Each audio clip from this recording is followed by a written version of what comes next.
Bonjour. Ça va? Tu vas bien? C'est moi. Caroline P m'avait demandé sur la chaîne YouTube une vidéo sur le ponçage lustrage. Donc je lui ai dit que ça risquait d'être long. On va voir. Hein. Donc du coup, hop, on va commencer par les petites boules, voilà, que je voulais faire avec la pâte Artifact en forme de boudin, comme ça, que je vais poncer pour voir si... parce que ce sont des tests, hein, ça n'a rien de mirobolant comme truc. Du coup, pour voir la qualité du mica de la pâte Artifact. Voilà. Donc on va poncer les petites boules. Jolie boule.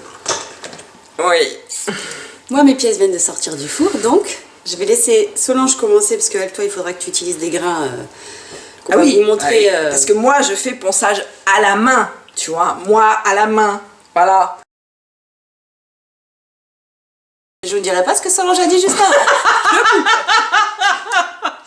Voilà, c'est ça. Pour les mineurs, âmes sensibles, ne regardez pas la vidéo sinon.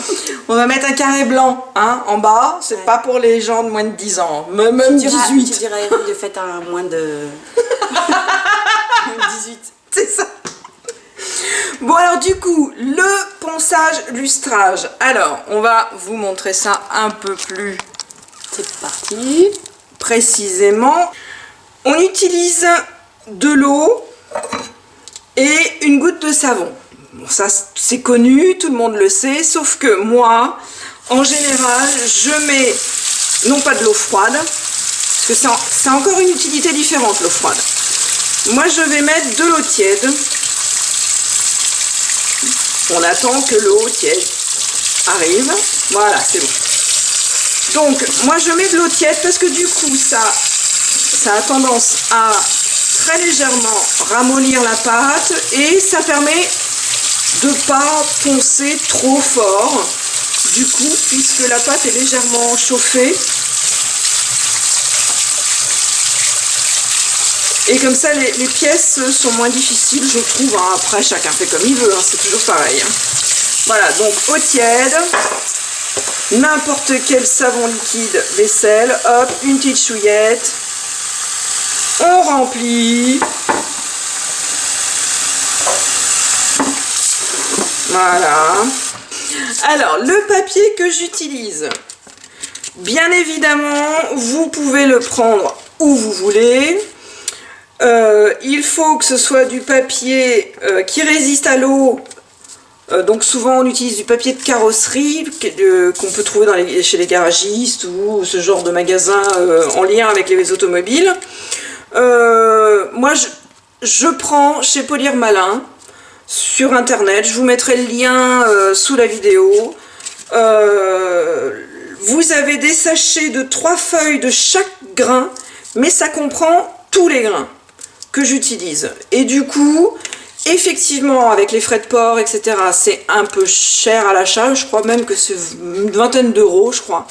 Mais mon paquet de feuilles, je l'ai acheté il y a au moins 2 ans, facile. Et je l'ai toujours pas terminé, il me reste 2 feuilles. Parce que chaque grande feuille, ce sont des grandes feuilles A4, Ouais. à peu près. Moi, je les recoupe en 3 dans la longueur et ensuite en 2. Ce qui fait que ça fait des petits rectangles comme ça. Le 120, le 320, on peut l'user plus parce que des fois, il faut le plier pour aller dans des coins, pour faire des bords de pièces, des trucs comme ça. Donc, ce sont vraiment les seuls, enfin, personnellement dans mon cas, que j'utilise le plus. Ensuite, vous avez donc le 600. Le 800, le 1000, hop, j'enlève la main, ça sera mieux, 1000, le 1200, le 1500 et le 2000. Moi je m'arrête là, déjà quand on a fait tout ça, c'est pas mal.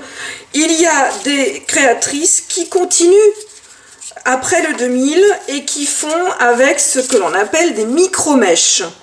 Donc ça peut aller beaucoup plus haut en termes de grammage et du coup beaucoup plus fin, et ça amène encore plus de brillance, puisque du coup la pièce est vraiment affinée au niveau du ponçage. Donc voilà.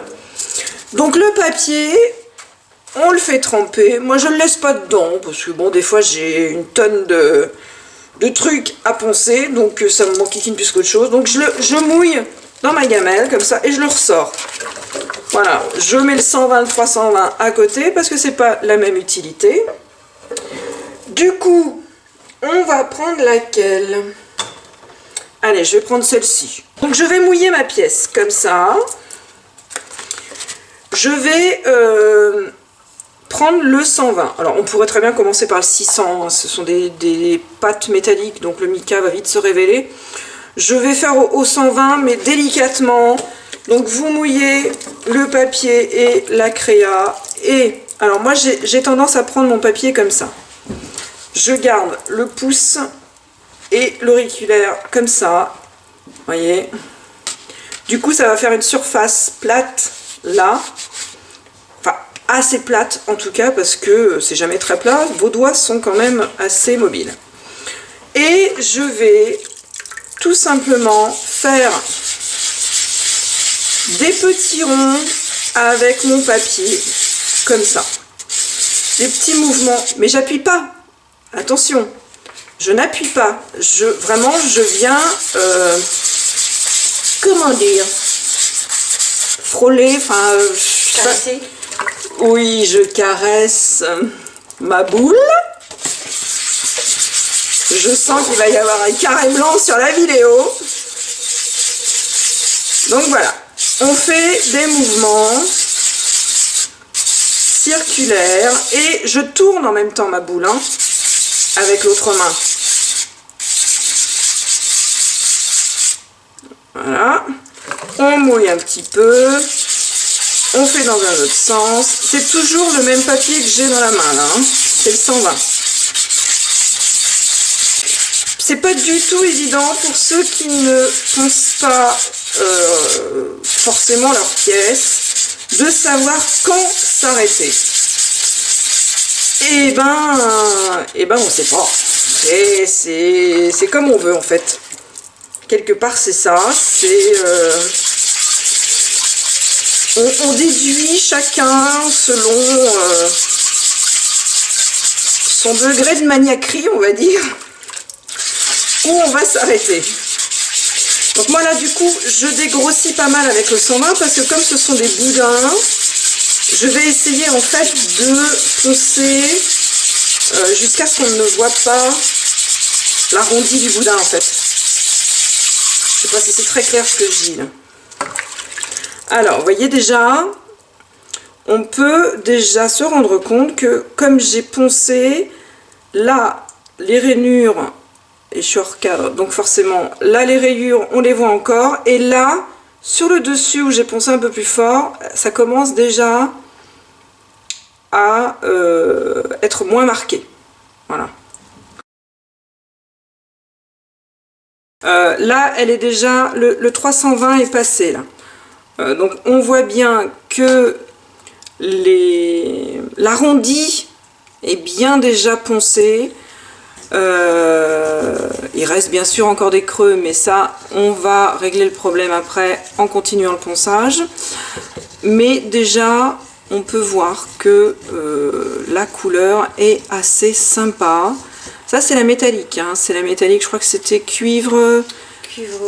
Vieux cuivre. Vieux cuivre. Ouais. Vieux cuivre celle-ci. Donc on peut voir quand même que la couleur est assez sympa. On voit les stries. Je pense qu'une fois finie de poncer et lustrée, elle va juste être assez belle celle-ci. Voilà. Donc du coup, pour comparaison avec le polyphase, je vais m'attaquer à ma pièce. Cette pièce-là, c'est celle que je vais utiliser plus tard pour vous montrer avec les fils en polymère pour faire l'arrière du pendentif et le tour du cou que j'ai fait dans une autre vidéo. Voilà. Donc je vais utiliser plutôt celle-ci pour continuer comparatif ponçage lustrage avec Rosen. Voilà. Donc pareil, 320, je viens poncer les bords comme ça. Hop, je mouille et je continue. Histoire qu'il n'y ait plus de... Parce qu'avec les emporte-pièces, souvent il y a des petits bouts de pâte qui restent, qui n'ont pas été coupés correctement. Donc là, voilà, je fais le tour, comme ça. Je dégrossis au 320. Voilà, vous voyez. On va mettre un petit coup dessus, sans trop appuyer, histoire de réduire les différences de hauteur entre les petites cannes.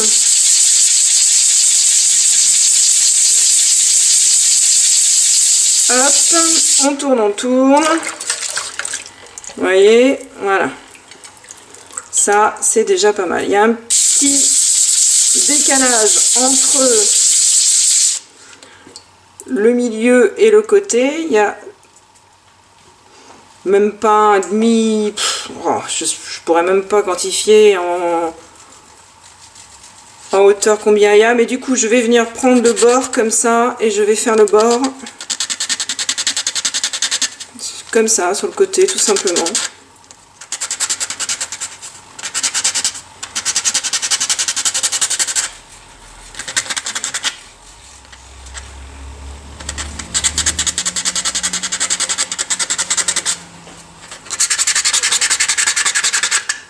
Hop.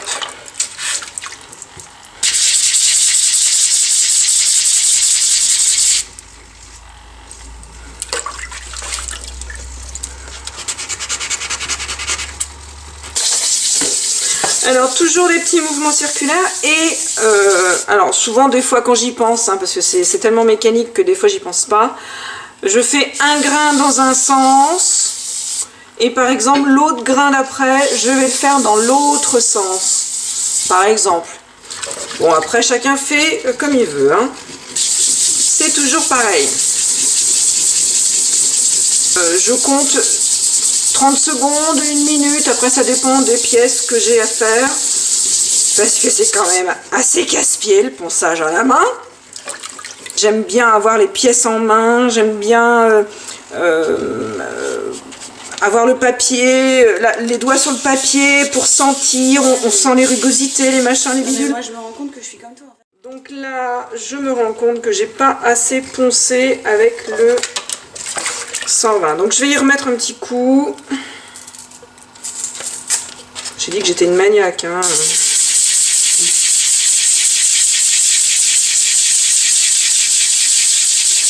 Donc j'ai une main en fait qui va aller dans un sens et l'autre qui va aller dans l'autre sens. Donc c'est particulier, c'est voilà.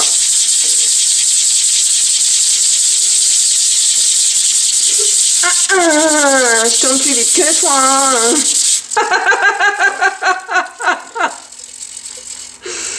Comment elle se la pète avec son ponyface, ouais. Je rêve. T'es en train de voler à côté.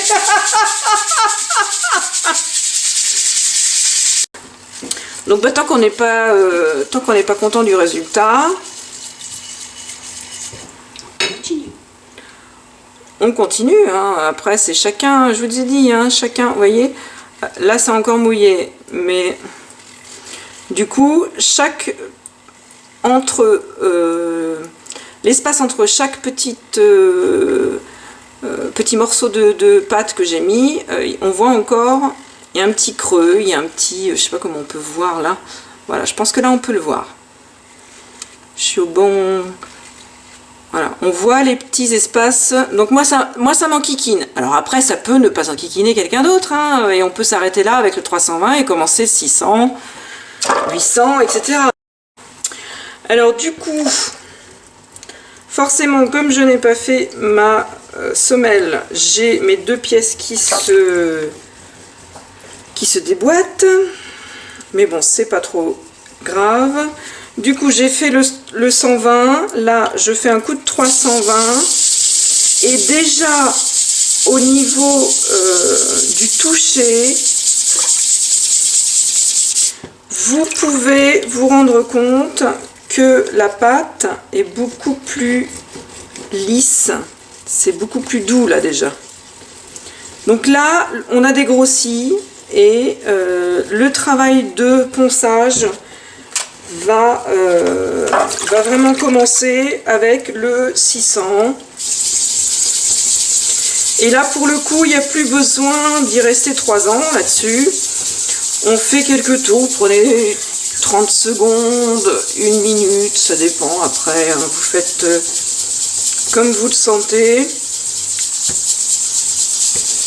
Toute votre pièce. Là, déjà, vous voyez, au niveau du toucher, c'est juste assez lisse, c'est doux. 800.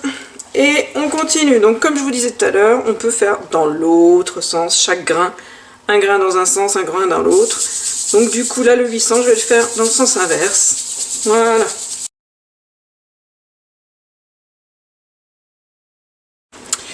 Le 800, maintenant on passe au 1000 et comme tout à l'heure dans l'autre sens. Donc là cette fois je vais aller dans le sens des aiguilles d'une montre. Pour poncer avec le grain 1000. Et je vais passer au 1200. Là, pour le coup, sens inverse.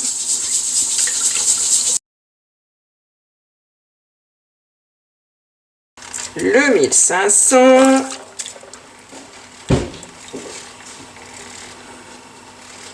Dans le sens des aiguilles. 1500 et là nous avons le dernier à 2000 puisque moi je dépasse pas 2000, j'ai pas de micro mèche, donc après le 2000 ce sera directement le lustrage à la Dremel, enfin moi c'est pas une Dremel mais avec l'embout en flanelle de chez Polymère Malin aussi d'ailleurs, hein. Et on continue les Shadok pomper, enfin là il tourne, hein, mais... Et voilà, donc le 2000 est fait. Je vais rincer ma pièce parce que le ponçage s'est fait avec de l'eau savonneuse, donc je rince à l'eau claire, voilà. Et je vais sécher. Hop.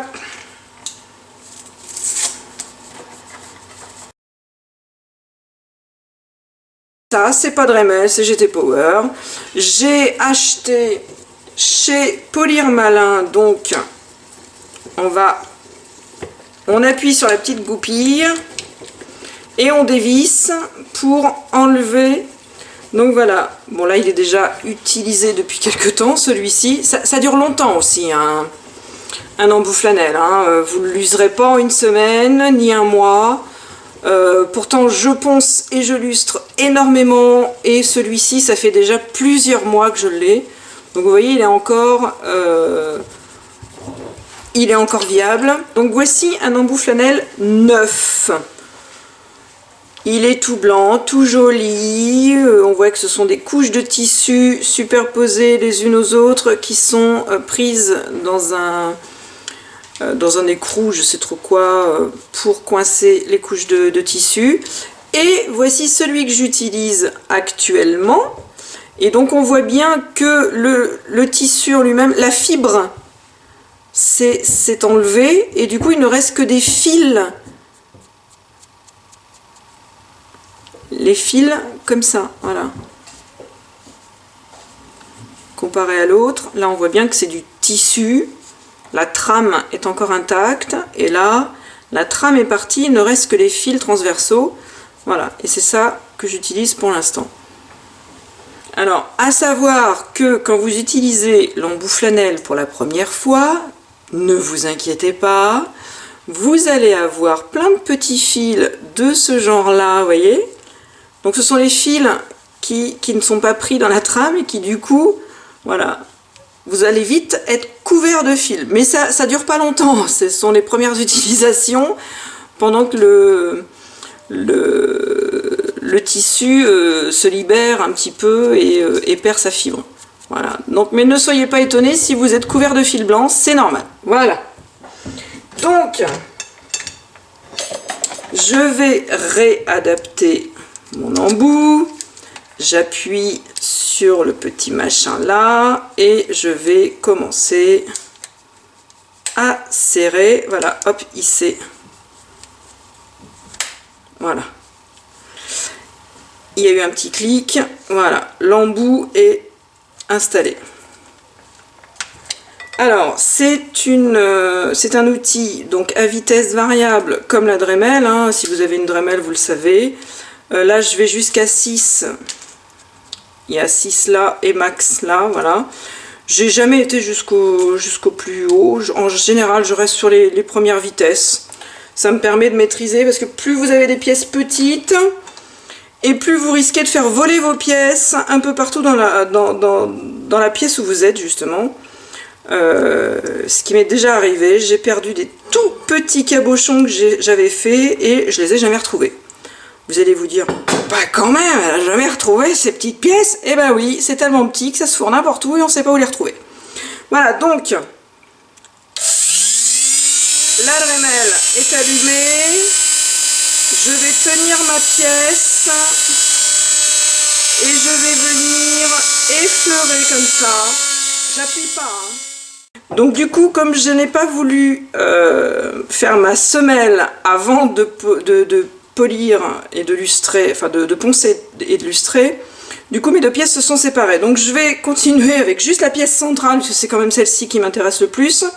Donc vous voyez déjà là, l'endroit où j'ai passé la lustreuse. Vous voyez au milieu, on voit quand même bien la zone. En plein milieu, ça commence déjà à briller. Donc on va continuer. Donc on essaye de bien tenir sa pièce. Et vous faites en fait sur les côtés d'abord. Voilà, comme ça. On fait les bords. On tourne.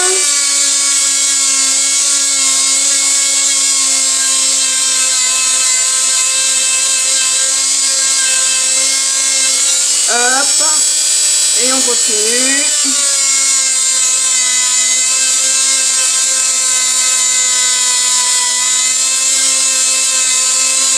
Alors,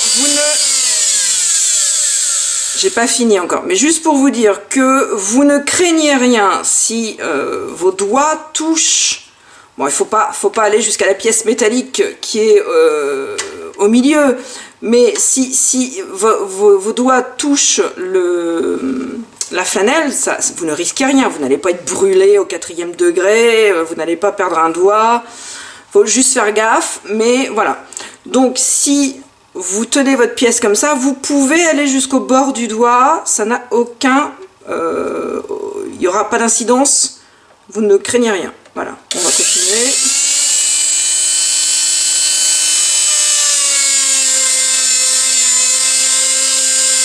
Voilà les petits clous. Et donc la prochaine vidéo, eh ben, on verra pour la semelle et le fil polymère pour faire passer le fil derrière pour créer le pendentif et le terminer. Voilà.